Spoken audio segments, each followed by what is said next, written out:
코스피 5,700. 네, 제가 잘못 말한 게 아닙니다. 오타도 아니고요. 바로 그 골드만삭스가 2020년 한국 증시를 향해 던진 숫자입니다.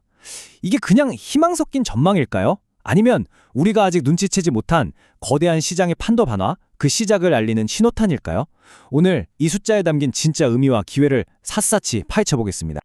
본격적으로 시작하기 전에 이거 하나는 꼭 짚고 넘어가야죠. 오늘 이 분석은 여러분의 투자 판단을 돕기 위한 참고자료일 뿐 특정 종목을 사라, 팔아 이런 추천이 절대 아닙니다. 아시죠? 모든 투자의 최종 책임은 우리 자신에게 있다는 것. 자, 그럼 안전벨트부터 단단히 매고 출발해 보시죠. 자, 그럼 시작해 볼까요? 전 세계의 큰 손, 그러니까 글로벌 펀드 매니저들한테 물었습니다. 지금 돈다발 들고 어디로 가야 합니까? 그랬더니 대답이 한결같았어요. 압도적으로 아시아. 제 20년 경험상 이렇게 거대한 돈의 물줄기가 방향을 틀 땐 말이죠. 보통 엄청난 기회가 따라오더라고요. 지난 몇 년간 미국 시장에만 뜨겁게 쏠렸던 그 자금이 이제 아시아, 특히 바로 여기 한국으로 향하고 있다는 가장 강력한 신호입니다. 그리고 그 신호의 활용점정을 찍는 게 바로 이 숫자 5,700입니다. 골드만삭스가 제시한 이 목표치는 그냥 단순한 예측이 아니에요. 이건 시장의 판이 완전히 바뀌고 있다는 걸 알리는 일종의 경고등 같은 겁니다. 특히 아직 이 거대한 변화의 흐름에 올라타지 못한 투자자들에게는 말이죠. 그럼 지금부터 골드만삭스의 이 대담한 전망, 그 속을 하나하나 해부해 보겠습니다. 도대체 무엇이 세계 최고의 투자 전문가들을 이토록 한국 시장에 열광하게 만들었을까요? 자, 화면에 보이는 차트 한번 보시죠. 이거 정말 놀라운 데이터입니다. 불과 1년 만에 투자 심리가 어떻게 180도 바뀌었는지 아주 극명하게 보여주는데요. 미국 선호도를 보세요. 60%에 육박했던 수치가 22%로 그야말로 뚝 떨어졌습니다. 그럼 그 많던 돈이 다 어디로 갔을까요? 바로 일본을 제외한 아시아로 몰려들면서 압도적인 1위로 뛰어올랐죠. 이게 바로 그레이트 로테이션, 거대한 자금의 대이동이 시작됐다는 명백한 증거입니다. 심지어 골드만삭스 스스로도 작년과는 완전히 다른 태도를 보이고 있습니다. 2025년 한국 시장에 대해 중립, 그러니까 좋지도 나쁘지도 않다고 했던 그들이 2026년에는 비중 확대로 돌아섰어요. 이건 마치 썸만 타던 상대가 갑자기 우리 결혼하자 하고 달려드는 것과 같아요. 우리가 이 상황을 얼마나 진지하게 받아들여야 하는지 보여주는 대목이죠. 이러한 낙관론이 단순한 희망 회로가 아니라는 증거가 바로 여기에 있습니다. 화면 차트에서 보시는 것처럼 코스피는 이미 4,200이라는 아주 중요한 지지선을 굳건히 지켜냈습니다. 5,700으로 가는 길목에서 매우 중요한 교두보를 확보한 셈이죠. 이건 시장의 기초 체력이 아주 튼튼하다는 걸 의미하고 어쩌면 이 모든 상승은 이제 막 1회 초 공격이 시작된 것일 수 있다는 강력한 증거입니다. 좋습니다. 그럼 이 거대한 상승 랠리를 이끄는 동력은 과연 뭘까요? 저는 오늘 3개의 제트 엔진이라는 키워드로 정리해봤습니다. 첫째, 우리의 상상을 초월하는 AI 반도체 슈퍼사이클. 둘째, 만년 저평가 코리아 디스카운트를 끈장낼 밸류업 프로그램. 그리고 마지막 셋째, 지정학적 위기가 역설적으로 낳은 K방산 신화입니다. 자, 지금부터 하나씩 제대로 뜯어보죠. 첫 번째 엔진, 바로 AI 반도체 슈퍼사이클입니다. 이건요, 과거의 4년 주기로 왔다 갔다 하던 그런 단순한 업황 회복과는 차원이 다릅니다. AI가 산업의 모든 것을 바꾸는 구조적인 변화, 즉 10년 이상 갈 수도 있는 메가 트렌드가 이끄는 그야말로 진짜 슈퍼사이클의 시작인 거죠. 자, JP모건의 이 보고서에서 정말 중요한 포인트를 짚어보겠습니다.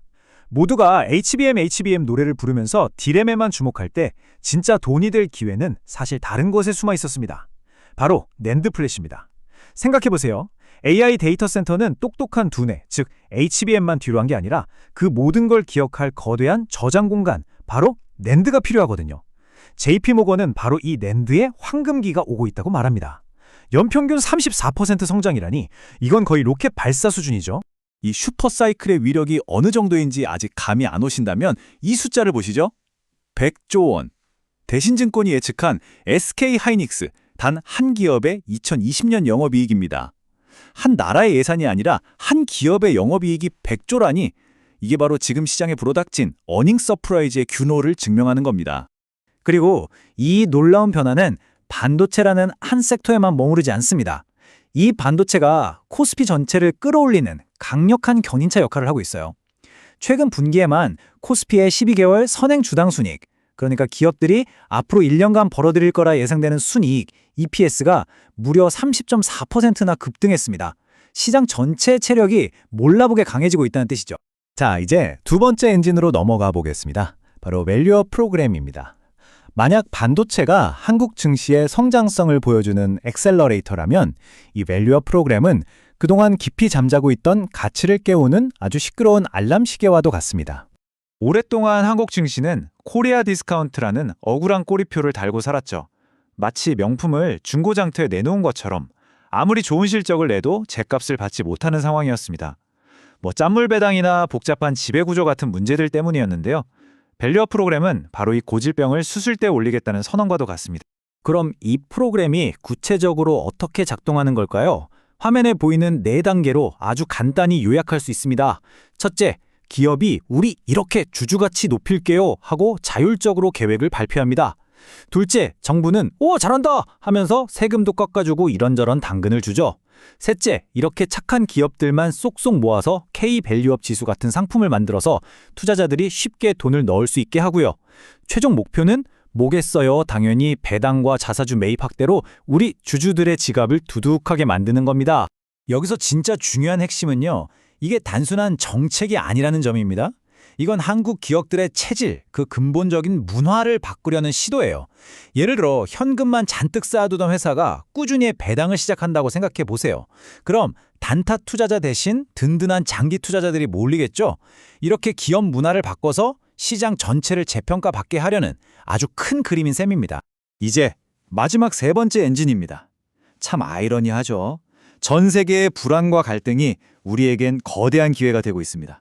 바로 K-방산 슈나입니다. 이 숫자를 한번 보십시오. 100조 원 이상. 국내 방산 4사가 이미 받아놓은 주문 금액입니다. 이건 앞으로 이만큼 팔고 싶어요 같은 희망사항이 아니고요. 이미 도장 다 찍고 계약금까지 받은 확정된 미래 매출이에요. 앞으로 몇 년간은 공장을 24시간 풀가동해도 모자랄 지경이란 뜻입니다. 그럼 왜 전 세계가 메이드 인 코리아 무기에 이렇게 열광하는 걸까요? 그야말로 완벽한 조건들이 맞아떨어진 퍼펙트 스톰입니다. 우크라이나 전쟁 이후 전 세계가 앞다투와 무기고를 채우기 시작했죠. 근데 우리는 경쟁사보다 훨씬 빨리 물건을 만들어주고 K2 전차나 FA-50 전투기처럼 이미 성능은 세계적으로 검증됐죠. 여기에 미국의 제조업 부활 정책에 발맞춘 최고의 파트너라는 점까지 더해졌으니 이건 그냥 이길 수밖에 없는 게임입니다. 자, 지금까지 코스피 5,700을 향해 달려가는 3개의 강력한 제트 엔진을 모두 살펴봤습니다. 그럼 이제 가장 중요한 질문이 남았죠? 그래서 뭘 어떻게 해야 하는데요? 이 거대한 파도에 올라탈 것인가? 아니면 역에서 기차가 떠나는 걸 그저 지켜만 볼 것인가? 많은 분들이 이거 너무 올라서 거품 아니야? 하고 걱정하실 겁니다. 네, 합리적인 의심이죠. 하지만 골드만삭스의 이 코멘트가 명쾌한 답을 줍니다. 이번 상승은 단순히 기대감만으로 주가가 뻥튀기 되는 P 멀티플 확장이 아니라 기업들의 실적이 실제로 좋아지는 이익 전망치 상향이 이끌고 있다는 겁니다. 쉽게 말해 펀더멘탈이라는 단단한 땅 위에 지은 빌딩이라서 쉽게 무너지지 않는다는 뜻이죠. 그렇다면 우리의 전략은 명확해집니다. 첫째, 오늘 말씀드린 3개의 엔진, 반도체, 밸류업 관련주, 그리고 방산에 골고루 분산 투자해서 포트포리오를 짜야 합니다. 둘째, 단기적인 변동성은 그냥 파도 타기처럼 즐기면서 장기적인 관점을 유지해야죠. 셋째, 카다라 통신이 아니라 실제로 실적이 팍팍 개선되는 기업에 집중해야 합니다. 그리고 마지막으로 아무리 장이 좋아도 리스크 관리는 필수, 스탑로스 같은 안전장치는 꼭 걸어두시길 바랍니다. 모든 데이터와 전문가들의 분석이 한 방향을 가리키고 있습니다. 우리는 지금 어쩌면 10년에 한 번 올까 말까한 역사적인 강세장에 바로 그 입구에 서 있는지도 모릅니다. 이 거대한 변화의 문턱에서 여러분의 선택은 무엇입니까? 오늘 분석이 여러분의 투자에 좋은 나침반이 되었기를 바랍니다. 구독과 좋아요, 알림 설정으로 시장의 흐름을 놓치지 마시길 바랍니다. 이상 주식으로 세상 이야기였습니다.